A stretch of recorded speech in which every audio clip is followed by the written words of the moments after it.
Okay, so we are at the point in chapter 5, on the last section of chapter 5 of the Mesilat Yesharim. Let me share my screen. We're gonna go, where are we gonna go? Here. Okay. And chapter 5, as we know, is about, hi Laurie.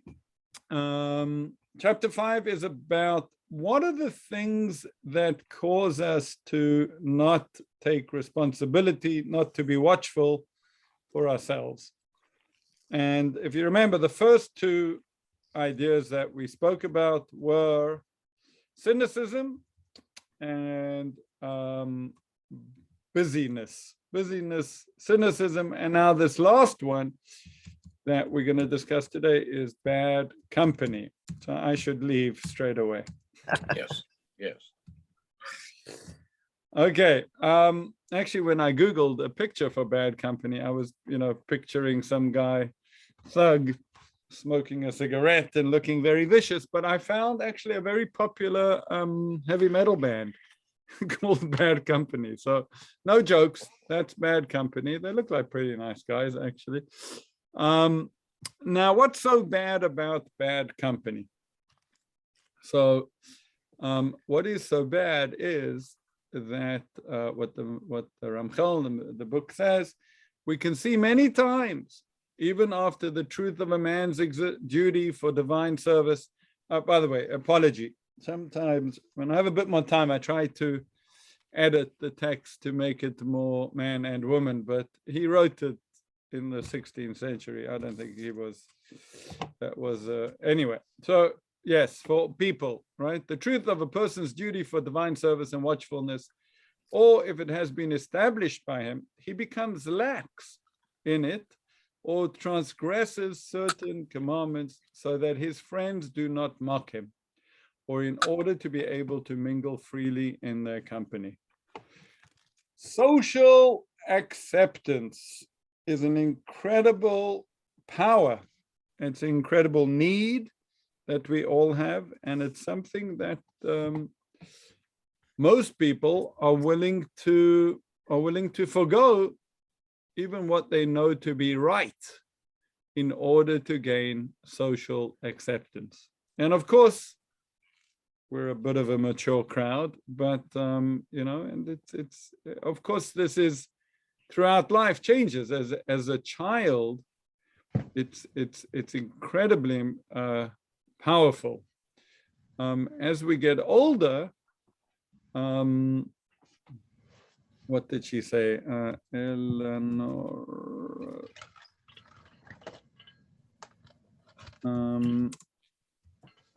I think it's her. Hang on one second. Yeah, Eleanor Roosevelt said, "You won't worry so much about what others think of you if you realize how seldom they do." Right? I should copy that and put that in here. It's brilliant. So yes, we are not going to, right? But the truth is that we are all very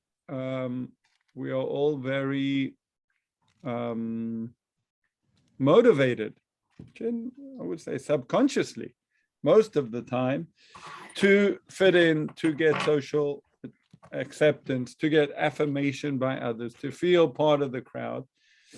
It's that inner need, that angst that we all have to feel worthy, right? We feel when other people acknowledge us, are in favor of us, compliment us, we feel worthy. When people are against us and putting us down and mocking us, it's a terrible feeling of unworthiness. Now, and it's very interesting. So the book of Psalms, which might be one of the most recited, I don't know about read, but definitely recited books in all of history, the book of Psalms, I don't know, I doubt Muslims use it, but definitely Jews and Christians, right? The Psalms are the Psalms, and all of man's emotion is in there. And he starts off the very first 1:1, Psalms 1:1 says, it's very beautiful Hebrew, actually, right? Oops, did I lose it? Right? Ashrei ha'ish asher lo halach ba'atzat rashaim, o b'derech chatoim lo amad, o b'moshav leitzim lo yashav. Fortunate is the man who walks not in the counsel of the wicked, nor stands in the way of sinners, nor sits in the seat of scoffers. And the Talmud says, if he walks, right, because look, it starts, the verse starts off by saying that the fortunate is the person that walks not in the way of counselors, stands not in the way of sinners, and sits. It says, if he walks, he will eventually stand. And if he stood, he will eventually sit. So, it creeps up on us. It's not an immediate thing. It's not something that, spending a little bit of time with bad people is going to turn you over overnight. But in time, it really has an effect on all of us. Okay, famous Rambam, Maimonides, 400 years earlier, wrote the following. He has actually very interesting, in his book, which is most known for, is actually something called the Yad HaChazaka, so the strong hand. And he was really one of the, if not the first person to ever write a separate book from the Tanakh, from the 5 books of Moses and the prophets, or from the Talmud, codifying Jewish law and life. And that's this huge voluminous book called the Rambam. We call it just by his name, the Rambam. So much so that he wrote, now all you need is Moses' book, the 5 books of Moses, and my book, and you can live as a Jew. And in it, he has a whole book about what he calls Deot, which is character, right? Aspects of character, etc. And he writes in chapter 6, he says, it is natural tendency of man to be influenced in his ideas and conduct by his fellows and associates, and to follow the usage of the people of his state, Medinato, country.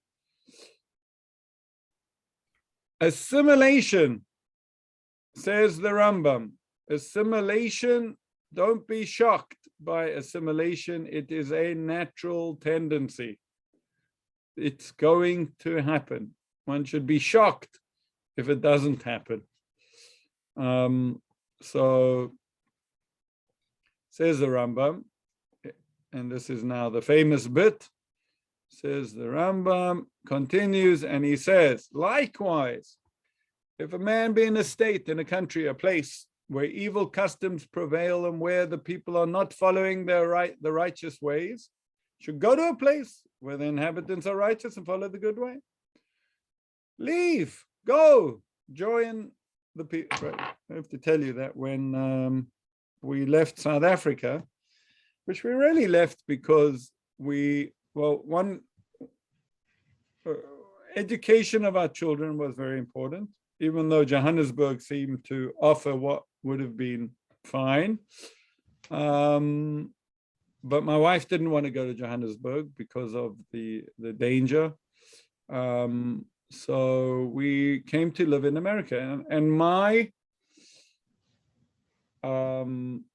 goal was to find a wholesome community where we could bring up our family. And we found Baltimore, which I think has been, found other things, but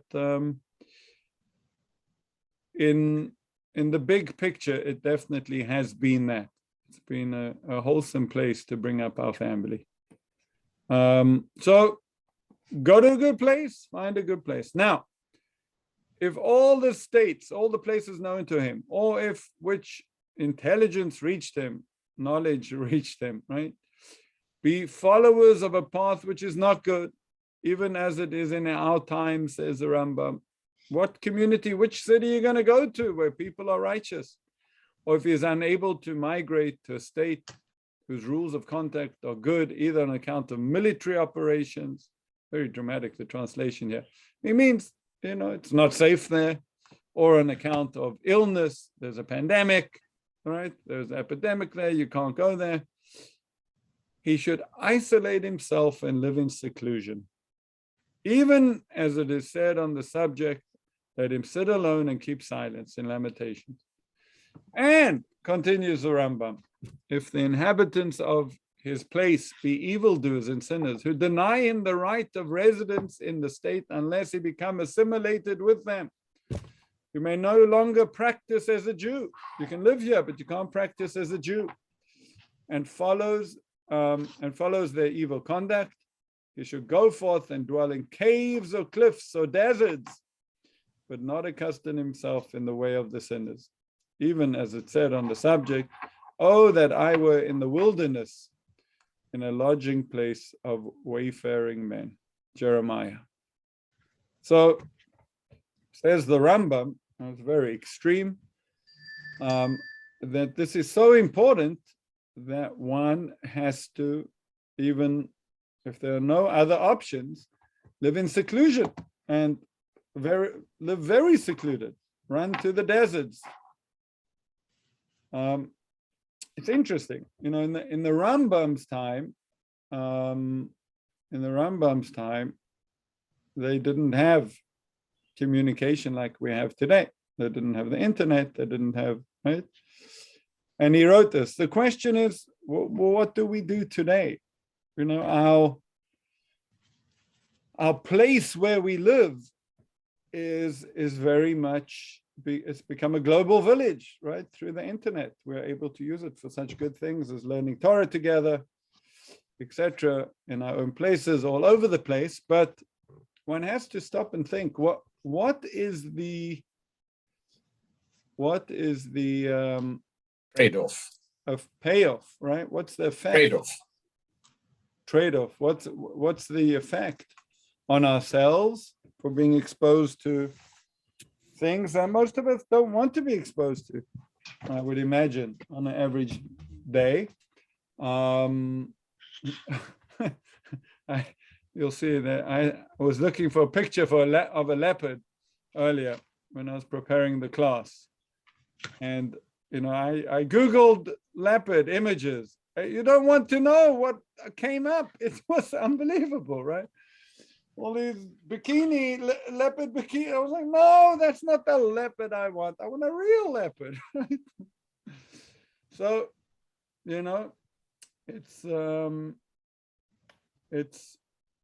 I would imagine all of us are, well, here we are on the internet using it. We use it widely. We use it for very good things. One has to stop and say, well, is that good? We have a 14-year-old son, right? He hasn't got the strength of character or the clarity of beliefs or the willpower developed, right? And he's younger, right? He's not so old, he's alive. What's he gonna do when he looks for a leopard? And then, the real leopards come out to munch him. One has to be sensitive to the challenge where bringing up, I would say, moral, ethical, religious, any not only religious, but any child in our modern world to really know who they are and not be influenced by the general morals and values, which some are very good, but some are very bad, and they're not our own. One has to be sensitive to that and understand, that when you hear the people who are extremely against it and who fight against it, and that I definitely see they have a point. I'm not sure they have a solution. I don't think it's a solution to outlaw it. Might be, I don't know. It'd be interesting to go to communities where there really is no wider use of internet and see if what's really going on. I mean, some very religious communities in certain places there. I'm thinking of the Amish. I wonder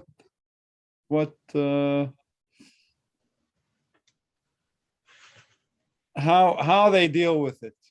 Okay, so now that we should not, now that we know who not to spend our time and with, one should redirect his feet. This is back in the Mesilat Yesharim, by the way. One should redirect his feet to the courtyards of God and his sanctuaries. And that's what King David said, Achat she'alti me'et Hashem oto evakesh, shifti bebeit Hashem kol yemei chaya, lachzot b'nom Hashem levaka beichela. One thing I ask of the Lord, only that do I seek, only that do I seek, to live in the house of the Lord all the days of my life, to gaze upon the beauty of the Lord, to frequent his temple. So the people and the places that you hang around good people, hang around good places. They're good for you. Okay. A wonderful part of the Pirkei Avot is the 6th parak. Now, Pirkei Avot, the way it works, Ethics of the Fathers, is there are really 5 major chapters. The 6th chapter is devoted to the study of Torah. It's I'm not quite sure about the history, but it became the 6th chapter. I'm not sure it was written that way in the beginning. So Rabbi Yossi ben Kisma once said, once I was walking on the way, when a man met me and he greeted me and I greeted him, and he said, Rabbi, where are you from? And I said, I'm from a great city of sages and scribes. He said to me, Rabbi, would you consider living with us in our place? I would give you 1,000 dinrei of gold and precious stones and pearls. I said to him, my son, even if you were to give me all the silver and gold, precious stones and pearls that are in the world, I would not dwell anywhere except in a place of Torah. For when a man passes away, there accompany him neither gold nor silver, nor precious stones nor pearls, but Torah and good deeds alone. As it is said, when you walk, it will lead you. When you lie down, it will watch over you. And when you are awake, it will talk with you. When you walk, it will lead you in this world. When you lie down, it will watch over you in the grave. And when you awake, it will talk with you in the world to come. And thus it is written in the book of Psalms by David, king of Israel, I prefer the teachings you proclaimed to thousands of pieces of gold and silver. Tov li Torah picha ma'alfei zav v'kesef. Yes, Uri. Isn't it fair to ask whether Rabbi Yossi ben Kisma should have at least thought about whether his influence in helping the townspeople because of his learned background was not worth trading off for his selfish immersion in his own town? Yes, of course. That's a excellent question to ask about Rav Yossi ben Kisma, right? He obviously was not a Chabadska, right? Yeah.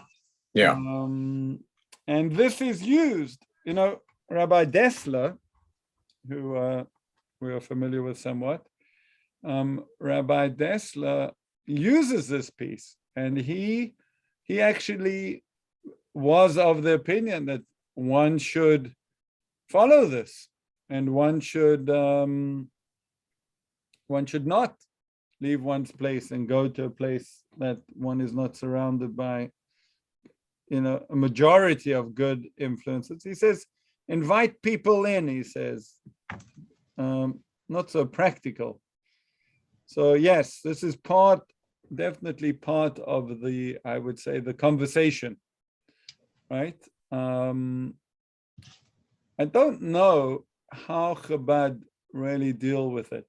Although it looks to me like they have an unbelievable success rate of people, and I'm going to say it this way because that's what we're talking about, of people sticking with it, even though they're out in the middle of nowhere.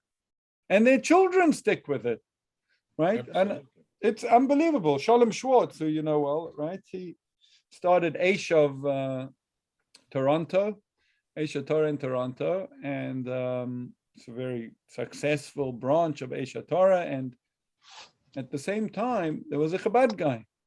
There was a Chabad guy that started out. And today they 8 Chabads in Toronto because he had 8 sons or 8 children. And, they all started up branches all around. He's like, whoa, what happened to me? Right? There's some other, it's a good question. It's a good question. Chabad should disagree with Yossi ben Kisma. Yes, for sure. Absolutely. Or, I'm sure they have some clever answer, which is not just clever, but works. Right.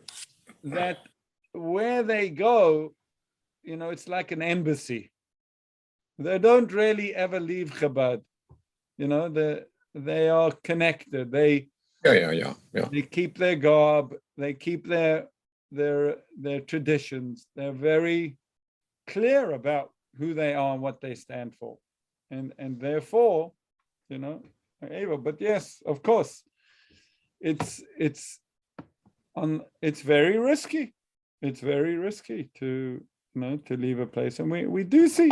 Of course, time and time again, that's what happens. Okay, says the Mesilat Yesharim, if he happens to find himself in the company of those who mock him, he should not give heart to this mockery. Don't do it. Don't be tempted to give in to other people's what they think. When it's mockery, when they're thinking down about you doing something good, right? And he says, if he had an opportunity to profit a great amount of money, would he leave what he needed to do for this due to other people's mocking him? How much more so to not want to lose his soul for the sake of sparing himself some mockery? We were up in New York for Shabbat, and on Friday, near where we were staying is actually a Costco. So we went to the Costco store, and we actually don't have a card. We just have a membership, and we order online normally. But this one, we had a bit of time, and we wanted to go shopping, and so we went to Costco. And when we had a big cart, and it was very busy. It was very busy, and it was New York pace. It was like moving. It had that energy, that frenetic energy of New York. And I was looking for dental floss, and Yehudis went to get the card at the customer service. And little 14-year-old Shlomo was, he had the cart, and he was waiting to check out. And by the time I got back and found him, he was almost in tears because the cashier was giving him hell, right? Because he had unloaded everything and then he didn't have the card. So he was like, well, start, and my mother will come with the card by the time you finish. And she's like, I can't. I need the card to start. And she was like, what are you doing? She was screaming at him. And he was, of course, very, very upset, So when we were leaving, as he was offering her all the curses he could think about, I said to him, Shlomo, tell me something. If someone had offered you $1,000 before you went through that experience and said, Shlomo, if you don't get upset, I will give you $1,000. Let it just be water off a duck's back. Could you have borne the insult, right? And he said, for $1,000, that was easy, right? So we have to, it's amazing that he uses this Moshe. It's amazing that I could think like that, right? He uses this parable. Think to yourself, hang on a second. For $1,000, would I clean up the mess? Yes. Would other people think it's lowly? Yes. But I'm, how much more so? One should not want to lose his soul for the sake of sparing himself mockery. I have been in some situations in my life where it's been it's been quite, what should we say, difficult to do what I wanted. And I've had to come up with some interesting solutions. Back in the day, whenever you needed to daven mincha or mariv, or you needed to pray somewhere in public. So when there were phone booths, it was fantastic because you go in, you pick up the phone, and you say, God, I know you're there, and you can daven, and then you can put the phone. Now there are no more phone booths, so we can't do that trick. But it's amazing. Why should anyone feel any? It's such a power. All of a sudden you're different. So what? You're different for good cause. And if you think you're doing something wrong, good. That's a good thing as well. Okay. At the end of our Shmona Esrei, it's called a private supplication. It's the only part of the Shmona Esrei, the standing silent prayer, which is said in singular. The rest is all plural for the whole of the Jewish people. But at the end, a person prays for themselves and they say, V'lim kalalai nafshi sidom v'nafshi ka'efa l'kol tiyah. May my soul be unresponsive to those who curse me, and let my soul be like dust to all. We say a special prayer 3 times a day.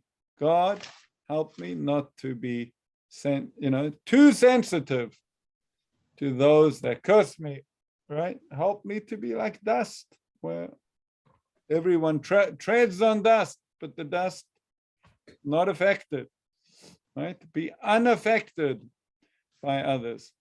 And that's what it says in Pirkei Avot. In order to do that, you need to be a little brazen, right? This is where a very well-known Rabbi Hirsch, a comment of Rabbi Hirsch, there's a strange midrash that everyone speaks about that says that the Yetzer Hara, the evil inclination, enters a person at birth. But the Yetzer HaTov, the good inclination, enters a person at bar or bat mitzvah.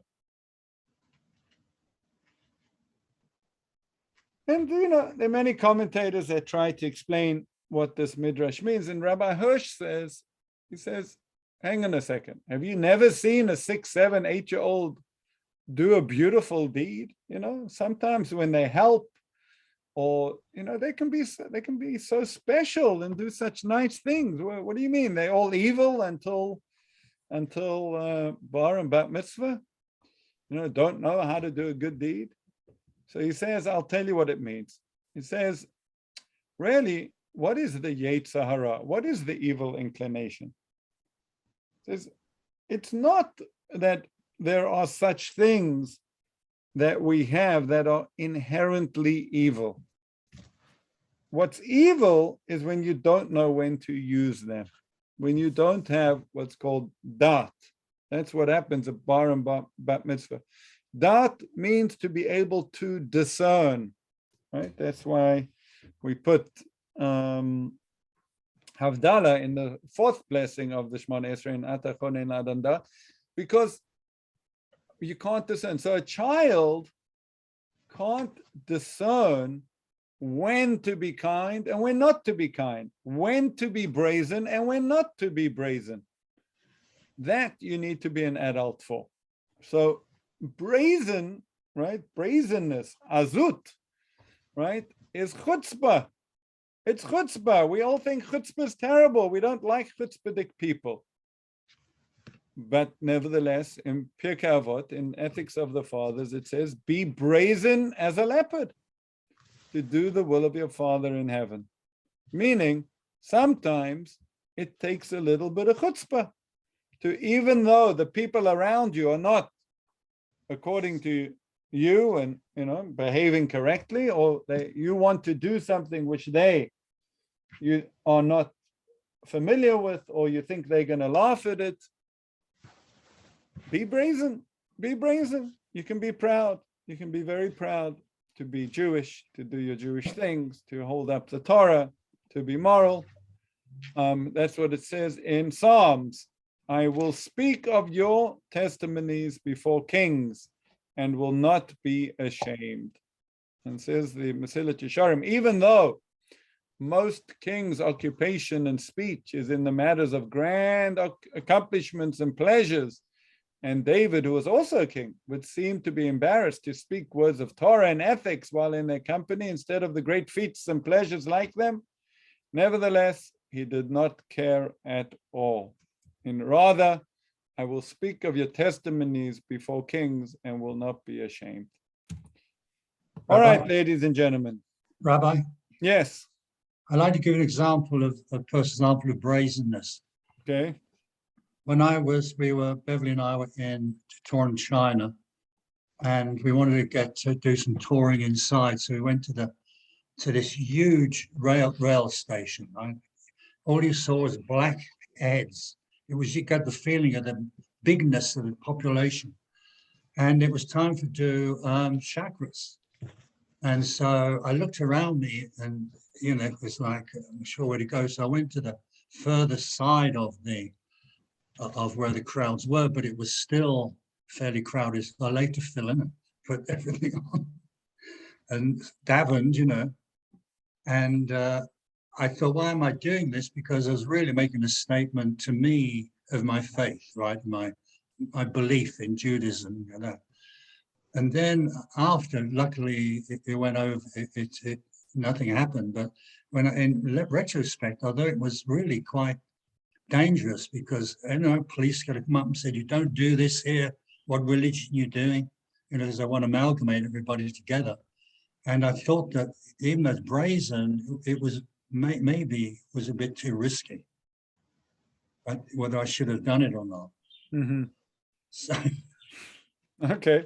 Well, yeah, I understand that. And, probably no one then you had any clue what you were doing. Yes. But just because Probably. you felt so different, it feels, it's amazing. Well, strengthening, it's right. It gives you strength, Yeah. If I can do that there, then I can do it anywhere, sort of. Yep. Nice. Thank you for sharing. Okay, everyone. We are now finished chapter 5. Yes, we've done chapter 5 in Mesilat Yesharim, and that is Zihirut, watchfulness or taking responsibility for ourselves. What it is, being able to think about yourself and what you're doing with your life often, how to acquire it, to make times to do that, and how to avoid the 3 things: the busyness that we get involved in, the cynicism that we are prone to, and the bad friends we should avoid.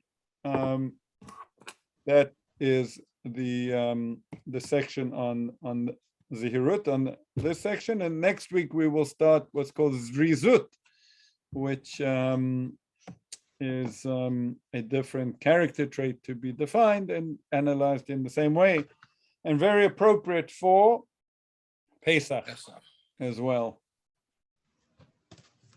Have a wonderful week. Thank you. Thank you. Okay. Thank you so much, Rabbi. See you next time. Thank you, Rabbi. God bless. Bye.